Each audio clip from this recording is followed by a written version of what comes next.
Vulnerability is a choice, I think, to be true in how you express yourself, however weak and unput together that is. And it's taking a risk that you'll be hurt and rejected. But it's also the only way to connect with other people. And it's the only way to be known, and it's often the only way to allow the other person to be vulnerable.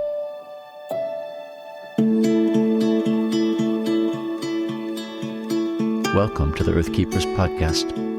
This podcast is for people who seek new and better ways to love and care for the earth. It's a podcast for anyone who is deeply concerned about the harm being done to the environment on a local and global level.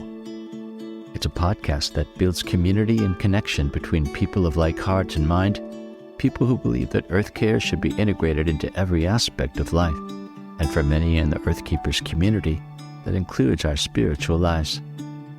In this episode, I'll be joined by my occasional co-host, Sine. We'll be talking to Jo Swinney, Director of Communications for A Rocha International, a global family of conservation organizations working together to care for creation and to equip others to do likewise. Specifically, we'll be talking about a new book that Jo co-authored with her mother, Miranda Harris. The book, which we highly recommend, is called A Place at the Table: Faith, Hope, and Hospitality. In that book, Jo draws from lessons learned from being part of a family that has always practiced hospitality that also creates community among conservation-minded people from all over the world. In this episode, she shares her practical wisdom from experience regarding what it takes to show true hospitality, including the courage to practice vulnerability with those we invite into our spaces. Welcome, friends, to the Earth Keepers podcast. Well, welcome, friends, to the podcast. I am pleased to introduce two people today. First, my guest co-host, Sine, curator of the blog Godspace, author of The Gift of Wonder and other books, and co-founder of Circlewood, the parent organization for this podcast. So welcome, Christine. Forrest, it's wonderful to be with you again. I'm delighted to be a part of this podcast. Our guest today is Jo Swinney, head of communications for the environmental group A Rocha International, and co-author of the book A Place at the Table: Faith, Hope, and Hospitality. Welcome, Jo. Thank you. It's really great to be here. Jo, before we talk about your new book, A Place at the Table, would you tell us a bit about your life context, where you live, your family, what you're invested in these days? I live in the city of Bath in the UK. It's a national heritage site. It's a beautiful city where Jane Austen set most of her novels. And I live here with my husband, Sean, who is a vicar in the Church of England, and our two daughters, Alexa and Caris, who are 16 and 13. What I'm invested in is lots of rich friendships and cooking for people, reading, walking, travelling, working, my church. Yeah.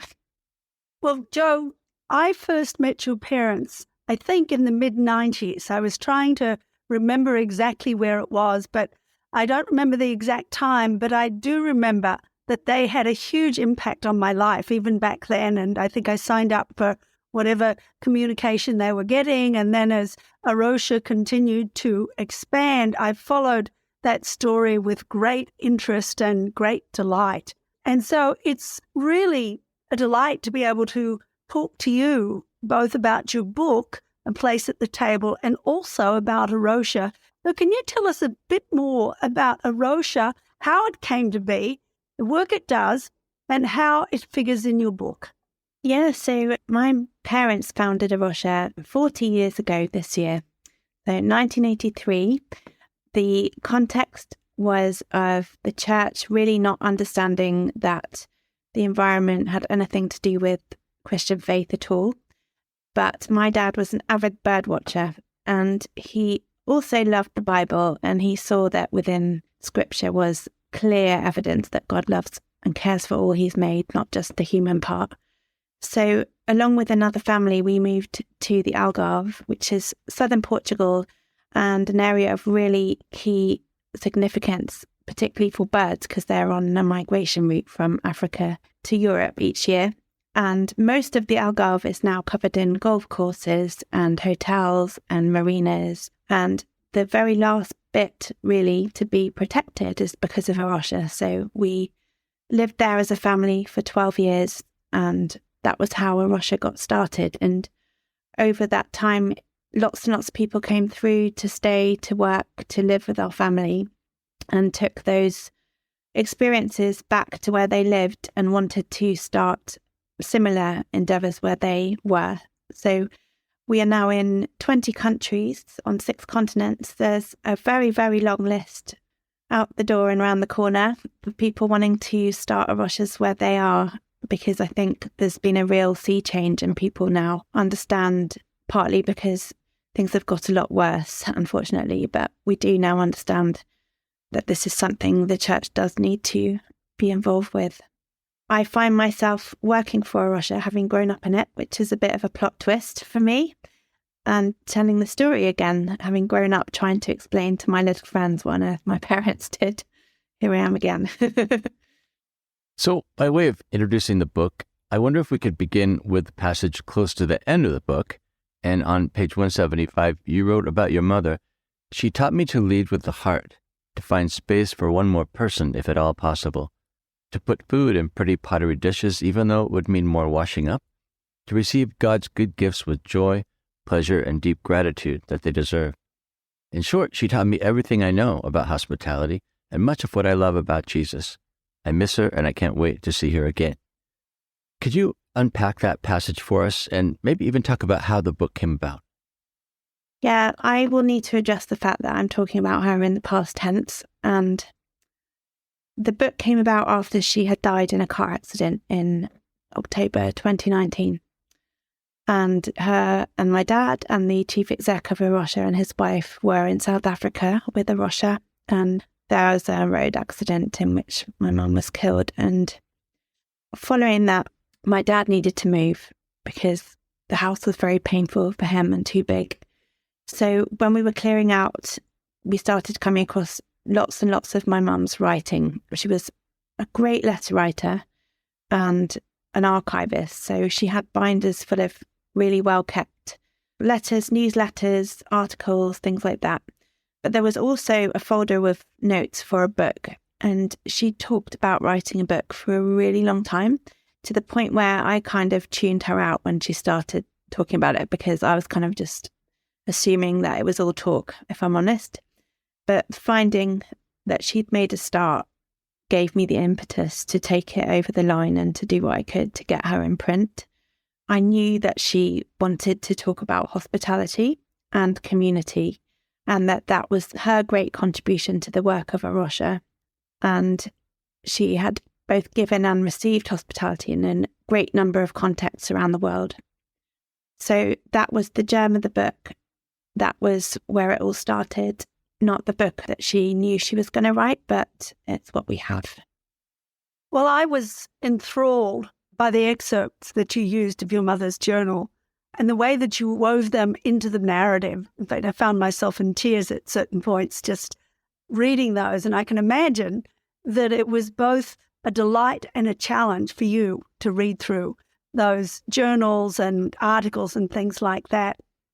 And I was wondering, what new insights did you learn from your mother as you'd read through those journals?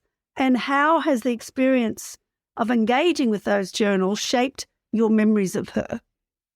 Well, firstly, yes, it was, I think, more of a painful than enjoyable experience, partly because most of her writing was handwriting, which is very immediate. And I had been away at school and she'd written me letters. So it was quite confusing to read these letters and see her handwriting, but have to face the fact she wasn't going to write me more letters.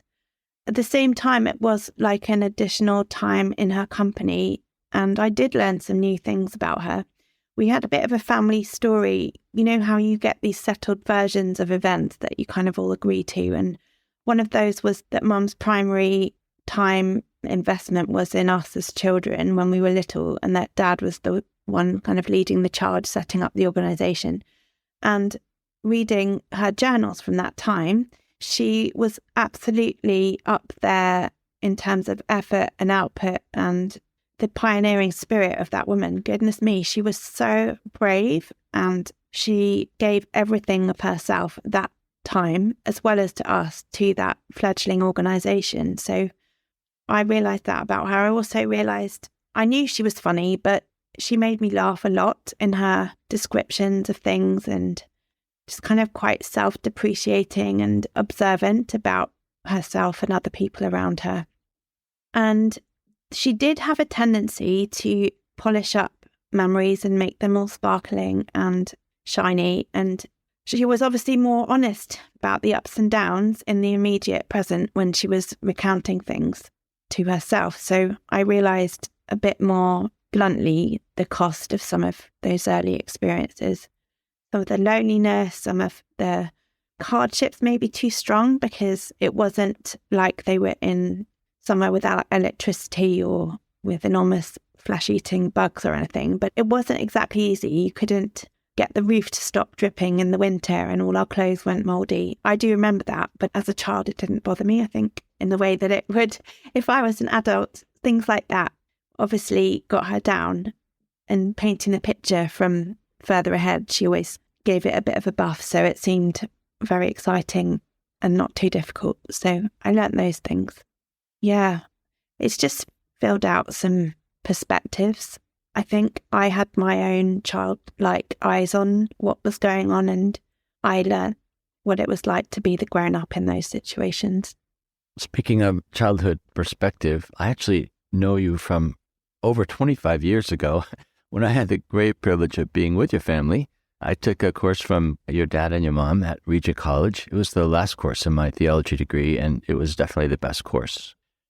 I would say that it transformed my perspective of the environment of creation care in really powerful ways. In fact, it was quite freeing, because I'd grown up in a context that kind of downplayed the value of creation and really excluded creation from God's work of salvation and redemption in many ways. So it was a very powerful course for me, and actually for my friends as well.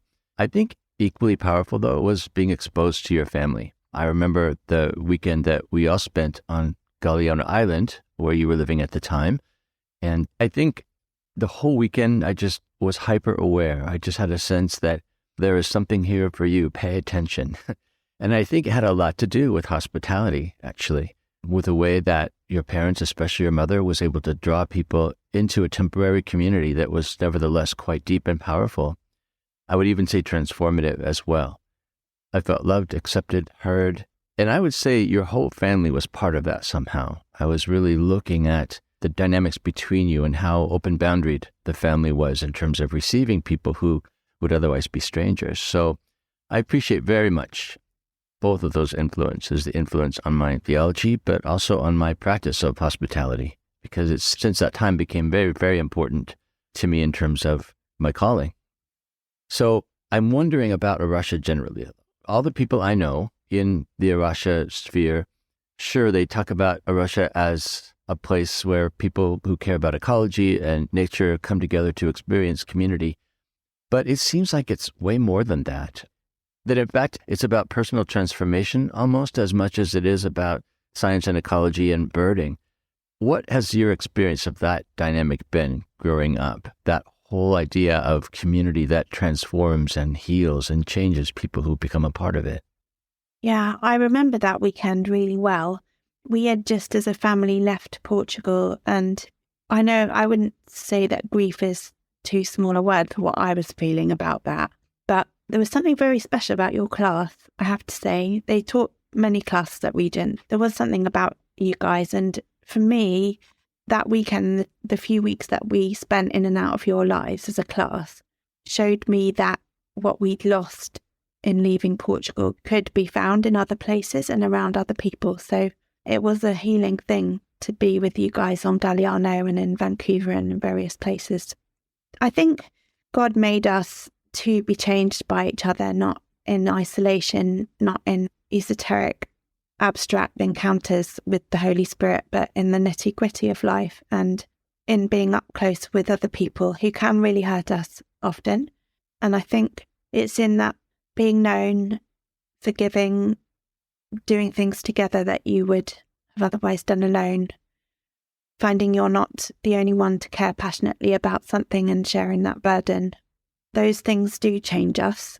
That's the intention of it, I know. I would say that there were times that the constant coming and going was difficult for us, and the open boundaried nature of our family, while it was a decision that we had all signed up to, it could also leave us a little bit far flung out from a sense of our family identity in a tighter sense. I don't regret any of that, but it has shaped a bit how I've chosen to parent. I'm still working through some of the memories and some of the ways we did that and the impacts that's had on me now as a grown-up. Yeah, like a lot of things, not simple, a lot of beauty, quite a bit damage in there too. That's not irreparable.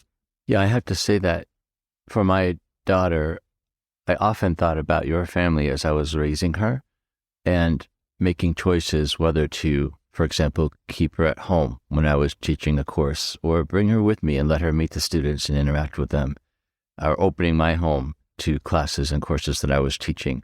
And I think based on that beautifully open dynamic I saw in your family, it was my decision to actually open my small family in the same way. And sure, I'm sure that Kyra will eventually have to process things, but I think on the whole, she's become such a better person because of it.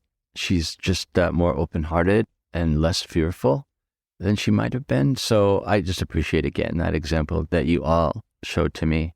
Yeah, we just do our best, don't we, as parents? And I agree with you on the whole. It's so much better to open ourselves and our families up. And so many people need a family to hoard away our own connections with each other in isolation from the people that are lonely, and that it doesn't sit right with me at all. Well, Forrest, we certainly appreciated you bringing Kyra with you when you came to visit. And one of the things that I love is a piece of artwork that she gave us is usually displayed in our living room.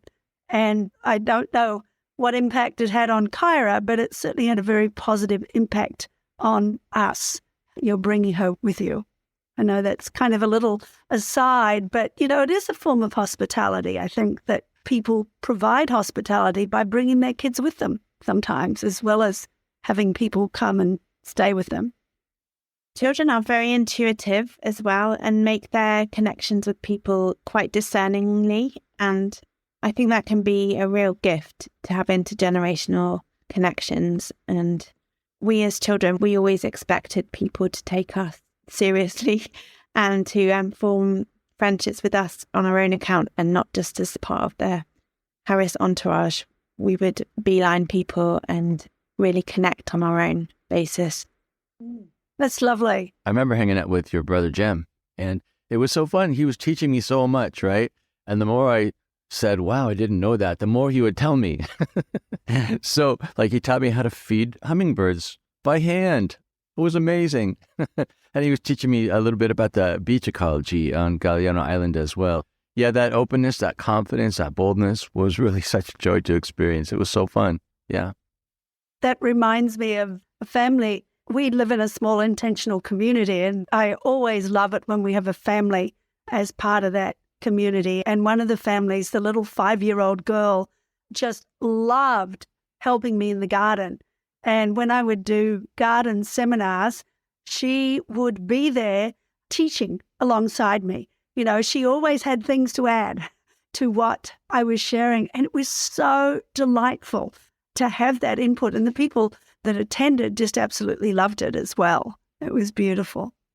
Anyway, I just wanted to say I appreciated in the book your honesty about some of the mistakes that you made and the struggles that you went through to do hospitality properly, because I have friends who will not do hospitality unless everything can be absolutely and utterly perfect, and how much they miss because of that. So I was struck by your comment, who was all this effort for? And the recognition that wanting it perfect was more for you than it was for the people that you were entertaining. And as you point out, even our hospitality towards others can sometimes be self-serving. So how has your view of hospitality changed over time? And what would you say today are the greatest rewards of a hospitality-focused life. I mean, we've already talked about the reward of having that intergenerational interaction, but there must be other things as well. I think the word hospitality has become unhelpfully conflated with entertaining. And so one of the things I've learned is that, well, entertaining is a nice hobby and I really enjoy it sometimes, receiving and giving it. It's not the same thing as hospitality. And the other thing I've learned is that I don't have to be, in fact, I mustn't be hospitable in the manner of my mother. What was killing me, I think, was trying to meet what I had in my head as her standards. And it's just not my style. I'm not tidy. I'm not someone who knows how to, or will even think to polish the wood in the front hall so it smells clean when people walk in. But I'm juggling a lot more than she did, if I'm honest. And she had the time and the inclination to give to the really fine details. And those things were wonderful, but I've released myself from them. And I found that my low standards are often really quite encouraging to people. So I also have learned what you said about who is it for, to try and think ahead of time about the person or people who are coming, about where they're at in their life, about what the situation is they're coming from and what they most are going to need to feel cared for. And sometimes that is going to be a really complicated, hearty, locally sourced meal. And I do enjoy cooking.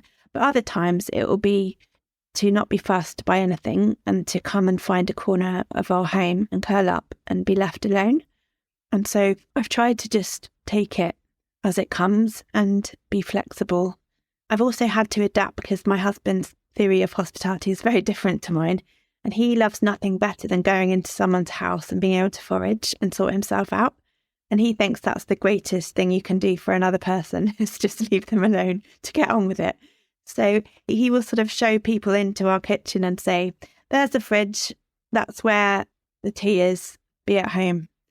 And yeah, we've kind of tried to reach a middle ground. But I think what I'd say is it is really at its heart, it's about the other person. It's about a space for them to be made safe. And like you said, Forrest, seen and appreciated, respected, and that they have a place at the table. Even if the table is full of piles of books and papers and crumbs from toast at breakfast.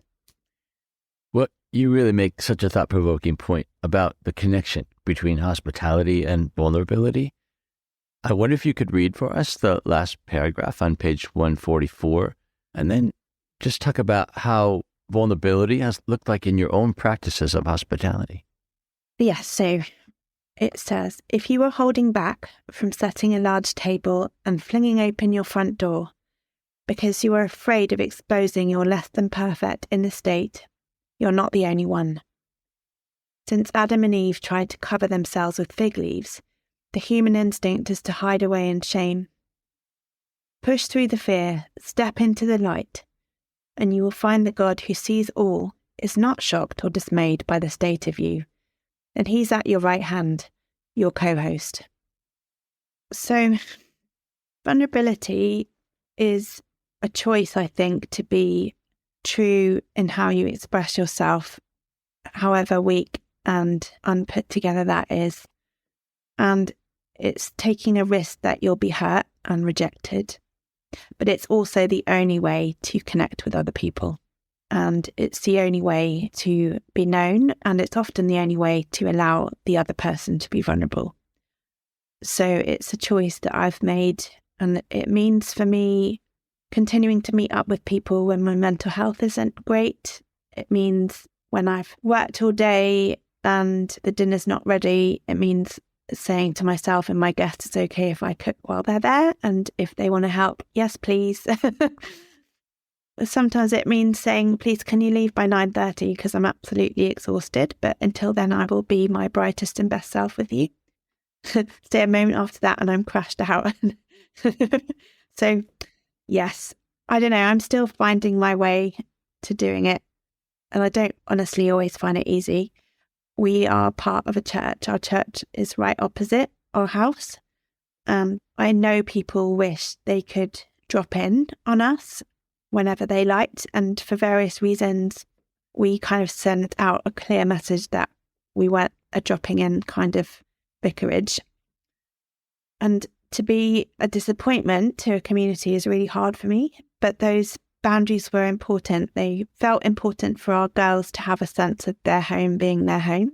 They weren't going to have people sprung on them and have to drop their homework and make tea for the people of the parish. Also for me having a job, I work from home and I couldn't constantly be stopping to be the church mum as much as I might enjoy that.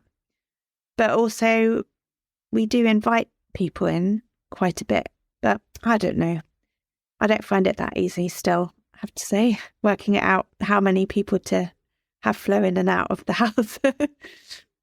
Well, I'm with you. I mean, when you talked about your husband saying, there's the tea, help yourself, I kind of cringed. It's like, wait, you let them into the sanctuary, right? Without instructions.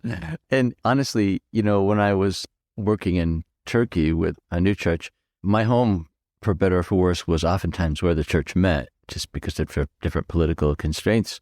And it was hard for me to give up control, to let people see all parts of the house. There were times when they would come in with wet socks and they'd just walk into my room and look for the socks and find a new pair of socks to wear. Or I had friends who would taste the soup I had made for the day and shake their heads and start salting it. So I know you're cringing as well, but that's part of family life. It's part of living together. And in so many ways, we had to live together in that sort of intimate connection. So it continues to be a challenge for me. But I will say that one of my inspirations for vulnerable hospitality is actually Christine and her husband, Tom. Yeah, their hospitality is, I think, quite vulnerable. I'm not sure you experience it like that, Christine, but for much of the time, the dog will be under the table loudly chewing on a bone. Or kids who live on the upper floor will be parading in and out of the meeting space. And so there's a bit of reality, of authenticity that took a while to get used to, but I learned so much. I continue to learn from Christine and her husband, Tom. I mean, Christine, how did you receive that passage? Well, I think as I read the book, I was thinking of some of our own experiences of doing hospitality and my own experience of experiencing hospitality. And of course, like you, Jo, I am not a neat person. And having the dog around the place, even though I sometimes thought, other people maybe don't appreciate this quite as much, was just part of what it was. And I think I just kind of accepted that. And early on, probably because of some of the experiences I had of hospitality, I lived with a family in New Zealand way back when I was in general practice there in the 70s. And they were some of the most hospitable people I have ever known. And the woman would be in town and she'd meet a tourist and she'd invite them home for dinner.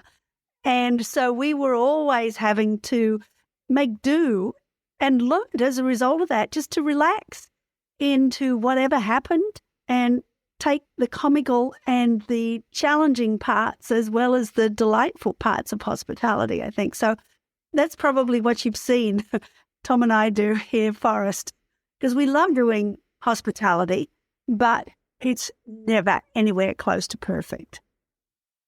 Well, let me ask another question, take a different angle on hospitality. And I will say that throughout the book, you make it clear that hospitality has everything to do with environmental justice and even social justice.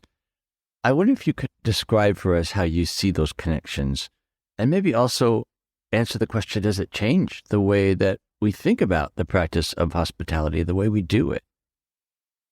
Could I read a small section of the book that addresses this, and then we can talk a bit more about it? Farmers produce enough food to feed the world, yet just under 700 million go to bed hungry every night, largely owing to poverty, conflict, and localised impacts of climate change. If we continue to overconsume and use production methods that deplete nutrients in the soil, pollute the water, and eradicate the pollinators, hunger will eventually be an acute problem for all of us. Just a side note, in Ghana, I've just been to visit A Rocha's work in Ghana. They haven't got enough bees to pollinate now, so they have people who are employed to pollinate plants, which Anyway, absolute madness. As a member of a generally very well-fed society, do I have anything to do with those starving in faraway lands? And if I do, how could I possibly make a difference when the need is so acute? I don't think there's any way of wriggling out of our individual and corporate responsibility for the suffering of others, whether they're around the corner or on a different continent. God's passionate concern for those in need is writ large throughout the Bible, and his primary means of helping them is us, his hands and feet on earth. Hungry people are our problem. From everyone who has been given much, much will be demanded, said Jesus in Luke 12:48. This could all become rather crushing if it wasn't for the fact that God knows better than anyone that no single person can make a dent in a problem as massive as world hunger. But each of us can make some choices: to acknowledge, not ignore those who go hungry, to share our resources with the greatest possible impact, to make steps towards a more sustainable diet, reducing our meat consumption and food waste, for example, and to add our voices to others calling for just and wise policies around food production, distribution and sale, until all our voices together make a noise loud enough to demand attention. So yes, food is the most immediate and frequent way that our lives hit environmental issues and justice issues, I would say. Well, I was thinking, Jo, in line with that, I love the way that you structure the book based on the progression of a meal. But you don't start with preparing the meal, you start it with hunger. And I think that what you were just saying is so much in keeping with that, because if we realize that a good meal starts with hunger, I think it can totally change the way that we look at those who are hungry in the world as well. And then you end with the banquet feast of God in the new heaven and the new earth, which is just such beautiful imagery for me. And I think for Tom and I has been something that has undergirded our delight in doing hospitality. So I loved this. So can you tell us a bit about the progression in the book and why you did it the way that you did? So some of it was, I've never actually made a quilt, but this is how I imagine someone would make a quilt.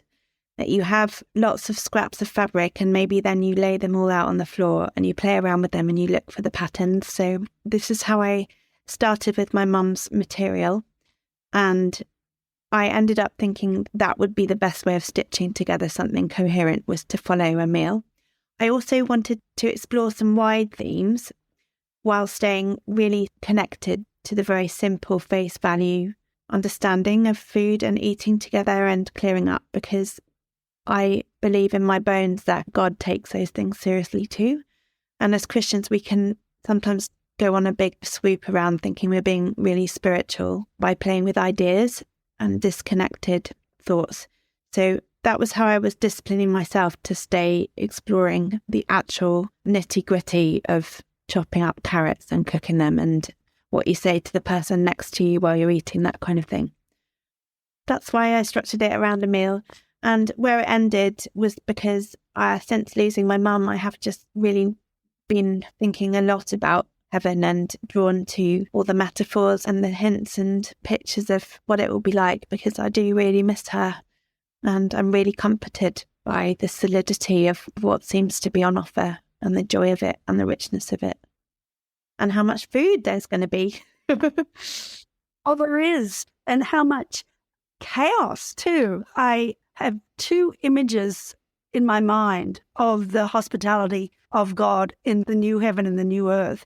One of them, I saw a painting years ago that was basically of a banquet table that was set totally formally with, I don't know how many settings to it, and not a single person at the table. And the other one was done by a Filipino artist of this chaotic feast. And I thought, I am really drawn to that chaotic feast imagery, because I think that that's more of what it's likely to be like in the kingdom of God. So on that line, Jo, what are your hopes for the people who read this book? How are you hoping they will be impacted by it? So I've already heard a couple of people say that as a result of reading the book, they have met up with somebody, or they've started a little dinner club where somebody brings potatoes and somebody brings some grated cheese or something. This was a little group of students that I heard of. My hope is that it makes its way from the pages and actually becomes something that people can say is why they're living a different way. Maybe that's a grand hope, isn't it? But I really would love some of the intimidation to come out of it, because I actually think being hospitable is for all of us, and it's going to look very, very different. But I think if we're going to live wholehearted lives, they're going to be hospitable lives one way or another.